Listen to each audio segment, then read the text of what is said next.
আমি আব্দুল্লাহ আল মাসুম। সৃজনশীলতার 16টি শাখায় আমি কাজ করি গত 25-26 বছর ধরে। ফরেন লোন বিষয়ক আমি পৃথিবীর একমাত্র লিখিত পূর্ণাঙ্গ লেখার লেখক সমগ্র বিশ্বে বাংলা ভাষায়। 6-7টি নতুন আইডিয়ার জনক আমি, 2টি বাস্তবায়ন হয়েছে। আমার কমিউনিকেশন অনেক বৃহৎ। আমার মোবাইলে 12,000 গুরুত্বপূর্ণ নাম্বার সংরক্ষিত আছে।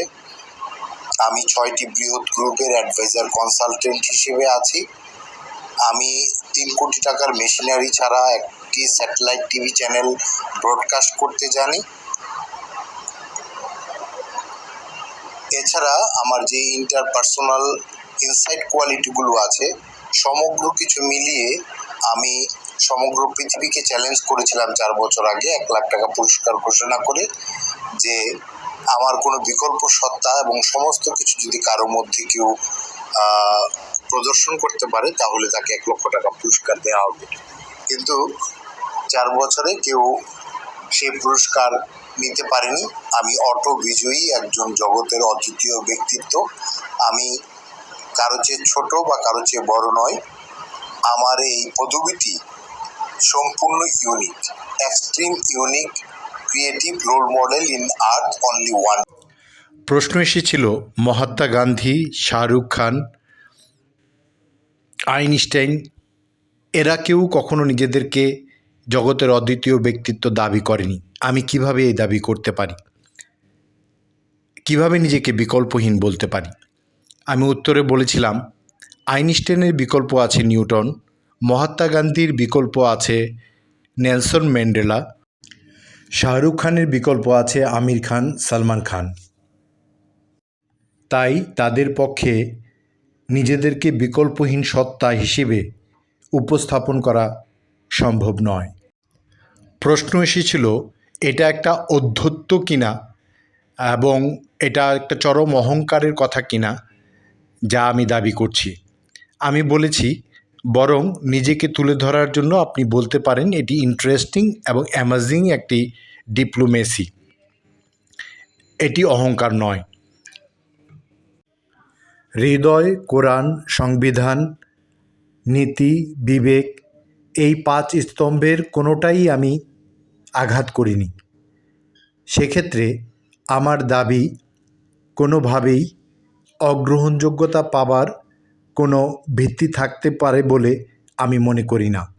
অনেকেই বলেন 700 কোটি মানুষই জগতে অদ্বিতীয় ব্যক্তি। হ্যাঁ, এটি সত্যি, তারা ব্যক্তি আর আমি ব্যক্তিত্ব। ব্যক্তি এবং ব্যক্তিত্বের ভেতর অবশ্যই পার্থক্য রয়েছে। যারা 700 কোটি মানুষের সঙ্গে আমাকে সার্বিকীকরণ করে এটাকে এড়িয়ে যেতে চান, আমার দাবিকে এড়িয়ে যেতে চান, তারা মূলত কোনোভাবে আমাকে অস্বীকার করার জো নেই বলে অযৌক্তিক কৌশল অবলম্বন করেছেন। জগতে অদ্বিতীয় ব্যক্তিত্ব বলে কোনো পদবি পৃথিবীতে কখনো ছিল না। এটি একান্তই আমার মৌলিক সৃষ্টি করা একটি পদবি, যা আমাকে ব্যাখ্যা করার জন্য আমি ব্যবহার করেছি।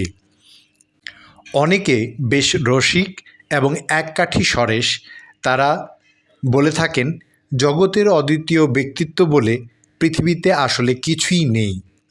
তাদেরকে আমি বলি, এরকম কিছু নেই যদি ভুটানের প্রধানমন্ত্রী বা উগান্ডার রাষ্ট্রপতি বলেন, তাহলে সেটাকে আমি গ্রহণ করব না।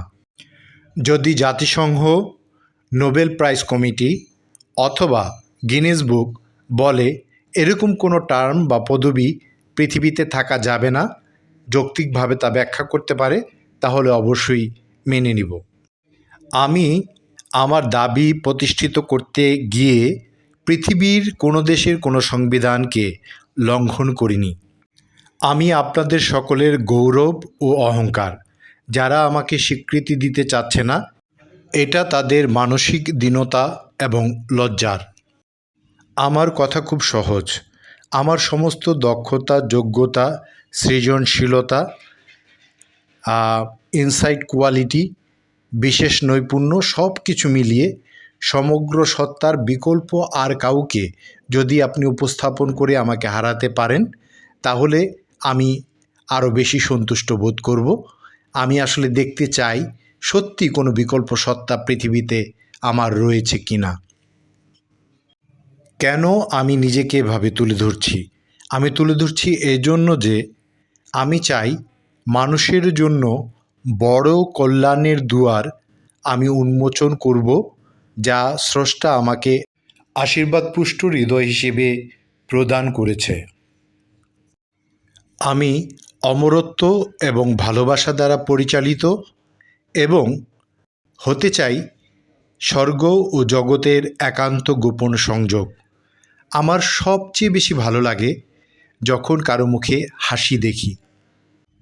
আমার এরকম এক্সট্রিম ইউনিক দাবির পরিপ্রেক্ষিতে আপনি রেগে না গিয়ে বরং কমেন্ট বক্সে আপনার সুন্দর একটি হাসি উপহার দিন। ধন্যবাদ।